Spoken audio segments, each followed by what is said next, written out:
بسم اللہ الرحمن الرحیم. میں ہوں عنایت اللہ کاشف ایڈوکیٹ اور آپ دیکھ رہے ہیں لیگل انفارمیشن میں خوش آمدید. گزشتہ روز کی ویڈیو میں نے اپنے ابتدائیے میں عرض کیا تھا کہ ای او بی آئی کے افسران ایک دوسرے کے خلاف گتھم گتھا ٹھن گئی اور کون کس کے خلاف. بڑی زبردست سٹوری ہے, بہت ہی زبردست سٹوری ہے.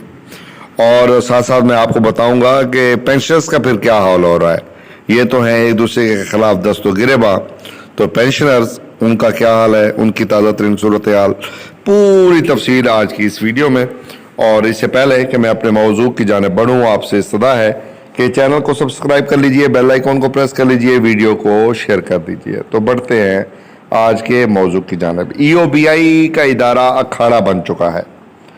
اس میں جو مفاد پرست عناصر ہیں, بدعنوان افسر ہیں, انہوں نے اس ادارے کو اکھاڑا بنا دیا ہے اور آپس میں اتنی اکھاڑا بنایا ہے کہ اب آپس میں افسران کی ٹھن گئی ہے.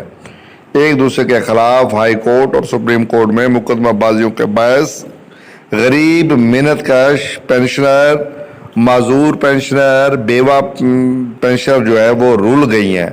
اور یہ بااثر لوگ, مفاد پرست لوگ, بدعنوان لوگ, انہوں نے ای او بی آئی کو رول دیا ہے.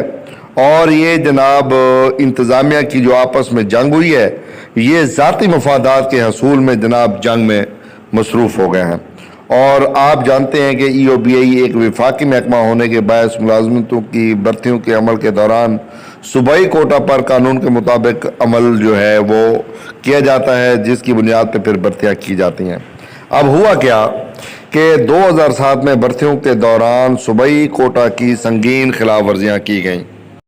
اب 2007 میں جو بھرتیاں کی گئی ہیں اس میں صوبائی کوٹے کی سنگین خلاف ورزیوں کی وجہ سے بہت زیادہ مسائل پیدا ہو گئے.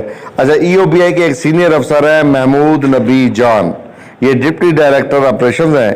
انہوں نے حصول انصاف کے لیے سندھ ہائی کورٹ سے رجوع کر لیا اور محمود نبی جان اپنی جائز ترقی کے لیے جدوجہد کرتے کرتے حال ہی میں ریٹائر ہو گئے ہیں.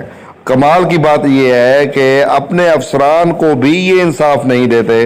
وہ افسر ریٹائر ہو گیا اور انہوں نے سندھ ہائی کورٹ سے رجوع کیا ہوا ہے.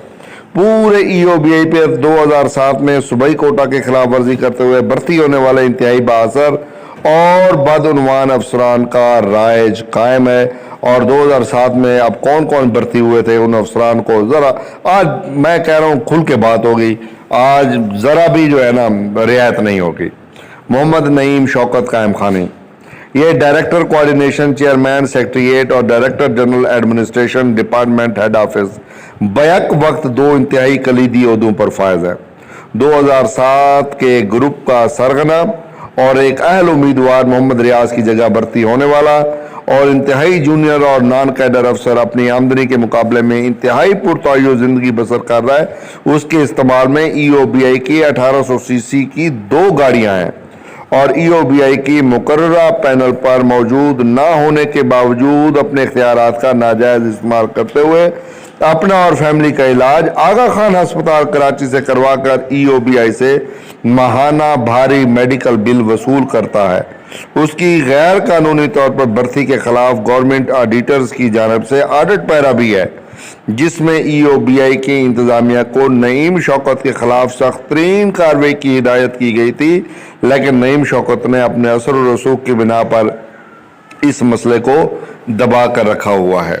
اب جناب دوسرے افسر مبشر رسول regional head E O B آئی کریم آباد کراچی, پھر نوید فیاض قائم خانی ریجنل ہیڈ ناظم آباد, بدنام زمانہ اور بدعنوان افسر Muzammil Kamil Malik regional head Karachi central, پھر جناب Najm Uddin Sheikh regional head E O B I city Karachi, Maratib Ali Doga deputy director general operations Punjab Lahore, پھر Farooq Tahir regional head Rawalpindi, Faisal Murtaza regional head Korangi Karachi, Bilal Azmat Khan deputy director general audit department head office, اور ایک 10ویں نمبر پہ ہیں جناب Hafiz Muhammad Saqib Butt deputy director general finance head office. اور یہ جناب ای او بی آئی سے 3 سال کی چھٹی لے کر سول ایویشن اتھارٹی میں ایک اعلیٰ عہدے پر کام کر رہا ہے. کمال کی بات تو یہ ہے. اور یہ عاصم رشید سیکشن آفیسر ای او بی آئی اور I L O ministry of overseas Pakistani and resource